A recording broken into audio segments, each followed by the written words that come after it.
Hello everyone. RRB pharmacist application fill చేసేటప్పుడు చాలామందికి ఒక రెండు ప్రామినెంట్ డౌట్స్ వస్తున్నాయి. ఒకటి, ఎగ్జామినేషన్ సెంటర్ ఎక్కడ మెన్షన్ చేయలేదు, ఏ సెంటర్ రావచ్చు. రెండు, ఎలిజిబిలిటీలో డిప్లొమా ఇన్ ఫార్మసీ బీఫామ్ తప్ప ఫార్మ్ డి అనే ఆప్షన్ లేదు, ఏం సెలెక్ట్ చేయాలి, అదర్స్ అని కూడా లేదు, ఏం చేయాలని చాలామంది అడుగుతున్నారు. ఈ రెండింటి గురించి క్లారిటీ ఇవ్వడానికి ఈ వీడియో చేస్తున్నాను. ఫస్ట్ వన్, అప్లికేషన్ మొత్తం ఫిల్ చేశాక మీరు ఏ బోర్డుకి అప్లై చేస్తున్నారు, ఏ పోస్ట్కి అప్లై చేస్తున్నారో ఉంది, కానీ ఎగ్జామినేషన్ సెంటర్ గురించి ఎక్కడ ఆప్షన్ లేదు.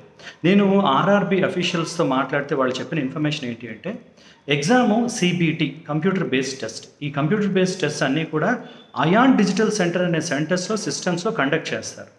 సో వాళ్ళు ఏం చెప్పారంటే, మీరు ఏ బోర్డుకి సెలెక్ట్ చేసుకున్నా మీరు అప్లికేషన్ ఫామ్లో మీ ప్రజెంట్ అడ్రస్, పర్మనెంట్ అడ్రస్ అని ఇస్తారు. ఆ అడ్రస్ను బేస్ చేసుకుని ఆ దగ్గరలో ఉన్న అయాన్ డిజిటల్ సెంటర్ వస్తుంది.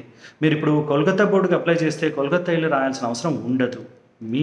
మీ రీజన్లో ఏదో ఒక ప్రామినెంట్ సిటీలో ఒక సెంటర్ ఉంటుంది, అక్కడికి వెళ్ళి రాయాల్సి వస్తుంది. So don't have any doubts, మీరు అక్కడికి వెళ్ళి రాయాల్సిన అవసరం ఉండదు. మీ స్టేట్లో ఒక సెంటర్లో వెళ్ళి రాయొచ్చు. First one. Second one, Pharm D eligibility. Now understand certain things. First one, Pharm D వాళ్ళు అర్థం చేసుకోవాల్సింది, ఆ పీసే ఇచ్చిన గెజెట్ చదవండి, అది ఒకసారి 2019లో ఇచ్చారు. It is given from the central government of India in accordance with pharmacy council of India.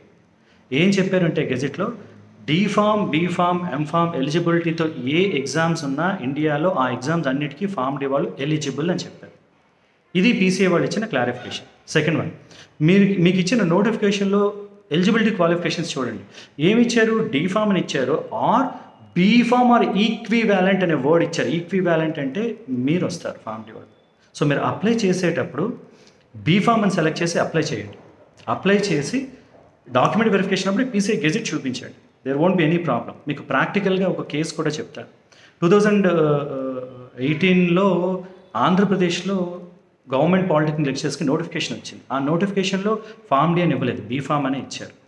2020లో exam అయిన తర్వాత ఇంటర్వ్యూకి, డాక్యుమెంట్ వెరిఫికేషన్కి పిలిచినప్పుడు ఒక ఫార్మ్ డి అబ్బాయి వచ్చాడు, అనిల్ అతని పేరు. అతను వచ్చి సర్టిఫికెట్స్ చూపించి ఈ గెజెట్ చూపిస్తే అతన్ని ఇంటర్వ్యూకి అలౌ చేశారు. ఎందుకంటే గెజెట్ బేస్ చేసుకొని. So understand this one. Equivalent అనే వర్డ్ ఉందంటే మీరు గెజెట్ చూపిస్తే you will be eligible. Don't have many doubts. మీ మీద మీకు కాన్ఫిడెన్స్ ఉండాలి. అందుకే గెజెట్ చదవండి, గెజెట్ కరెక్ట్గా చదవండి, అప్లికేషన్ చదవండి. ఇచ్చిన నోటిఫికేషన్లు ఏమి ఇచ్చారు? బీఫామ్ ఆర్ ఈక్వివాలెంట్ అని ఇచ్చారు. అంటే మీరు 4 years బీఫామ్కి ఈక్వివాలెంట్ అని కాదు, గెజెట్ ప్రకారం diploma in pharmacy, B Pharm, M Pharm eligibility ఏ ఎగ్జామ్ వచ్చినా మీరు సరిపోతారు. అందుకు ఆ ఈక్వివాలెంట్ అనే వర్డ్ నోటిఫికేషన్లో ఉంది. సో అది బేస్ చేసుకొని బీఫామ్ అని క్లిక్ చేసి అప్లికేషన్ ఫిల్ చేయండి. So don't have any doubts. I hope these two things are clear. All the best.